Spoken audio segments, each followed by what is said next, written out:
In 2024, just 5 of Africa's richest men were worth a staggering $80 billion. That's more than the combined wealth of 700 million Africans. At the same time, over half the continent's population struggles to survive on less than $5 a day.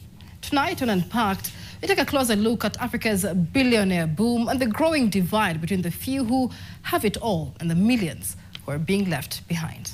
Let's unpack it.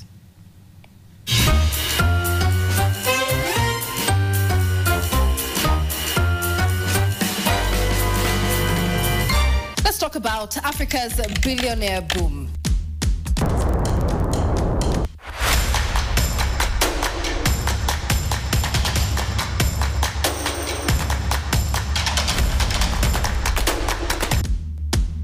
If you're African, this video is for you. If you're not African, please scroll because I just really want to talk to Africans. An inequality crisis seems to be looming there, and the biggest one is surrounding its wealth. What if I told you that 4 Africans have more money than 750 million Africans combined?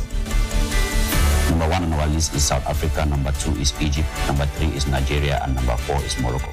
And to sum it all up, according to Forbes, Nigeria has 4 billionaires, while Ghana has 0.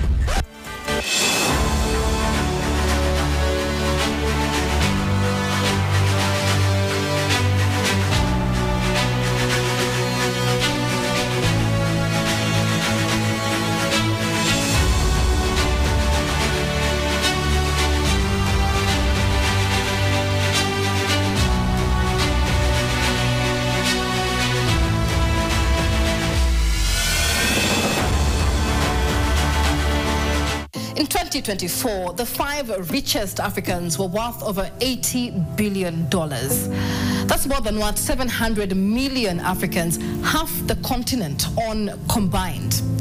Let that land. 5 men, $80 billion. It's a sign of increasing and growing inequality.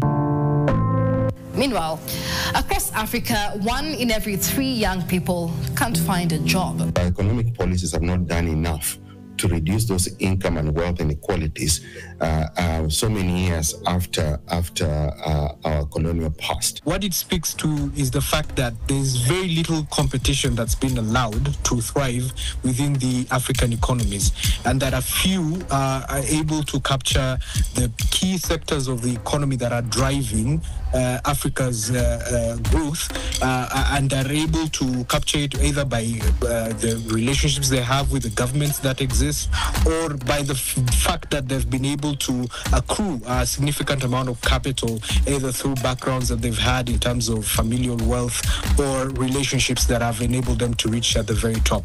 Over 60% of Africans live on less than $5 a day. Countries like Kenya, Nigeria, and Ghana are borrowing just to pay salaries. So what's happening? How is Africa producing more billionaires while more of its people are getting poorer? In the last 10 years, Africa's ultra-rich have soared. They dominate industries like oil, telecoms, banking, mining, and retail. Sectors built on millions of customers, but structured to benefit a powerful few. Africa can be said to be growing economically if a wide segment of the population is feeling the benefit of economic growth. So when we're not seeing this being translated in reality, then there is a problem. African economic setting has been put in such a way that it's become like an extractive arena where the West and everyone can just extract resources as long as these African leaders are put in the pockets. And we've seen very good examples of countries like Zambia or countries like South Africa, where they have so much resources, copper and gold, and yet those countries still have one of the poorest populations. Let's bring it closer home. In Nairobi, you can buy a penthouse for 150 million shillings, while just a few kilometers away, families are sharing toilets in informal settlements. A recent report by Oxfam says Africa has one of the fastest growing billionaire classes, but also some of the worst inequality in the world. That's not just unfair, it's dangerous. When you create that much of a gap between the wealthy and the persons who are living day to day, you will definitely have a situation whereby there will be an economic and political crisis. Over time, the citizens themselves, they become very frustrated. The citizens themselves feel like they are actually the ones who are working in these areas where there's a lot of extraction, and the rents go to our African leaders. And let's be honest, this isn't just about business genius. The thing that has enabled most of these, we would call them billionaires or oligarchs to emerge, is because of their close relationship with the governments of the day.